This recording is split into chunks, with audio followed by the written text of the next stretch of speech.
Hi again, everyone. Welcome back to the SEEKS research training.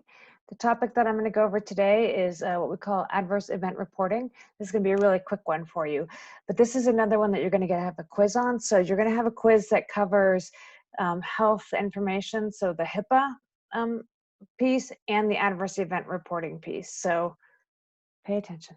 Um, so when we do research, we want to make sure that the people who are part of the study, that they're being protected, that their rights are protected, and that we're not harming them inadvertently. So one of the things that we need to do is we need to track and be aware of potential adverse events.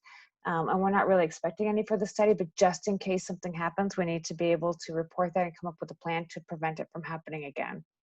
So what is an adverse event? An adverse event is anything that could be harmful or unfavorable to the participant as a result of being in the research study. So if there's something that's happening or not happening because you're in the research study, that becomes a potential adverse event. So us not following protocol is an adverse event. So if you give me a name, but the person didn't give us permission to contact them, that would be an adverse event because we didn't follow protocol. If someone sees files, you leave the files out and someone sees it and talks about it, that shouldn't. This is not coworkers, but this is other consumers maybe that are in the building. If you hear the participants didn't get paid, you need to let us know so that we can check our records to see that they got paid, because sometimes people don't remember. But if they haven't, then that's something that we would need to make sure. We want to make sure that people are paid for their time, right? If you have a computer or files that are lost or stolen, and that includes the little thumb drives.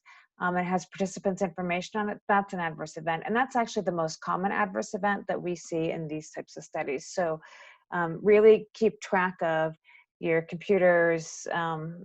Again, try to minimize putting things on thumb drives that have participants' information on, and files should really be locked up. So following those HIPAA protocols that we talked about last time. If someone in our study becomes incarcerated, which could happen to our population, right? I just need to be made aware of it so that we can pause their participation in the study while that happens, or we might need to drop them out of the study. So I just need to have a sense that that's happening. If they become pregnant, we just need to be able to report that. If their ability to make decisions becomes worse while they're in the study, so if they suffer a trauma, and they all of a sudden it's harder for them to understand what they've consented to, then that becomes really important, and we need to report that.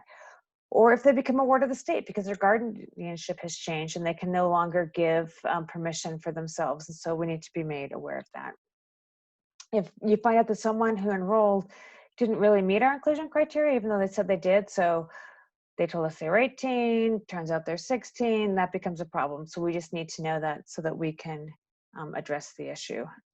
And if we learn that we're doing something that threatens the safety and welfare of our participants, we don't believe we are, but if we learn that we are, if there's some danger in calling people and gathering data, that would be important for us to know so that we can address that and make sure that people are safe.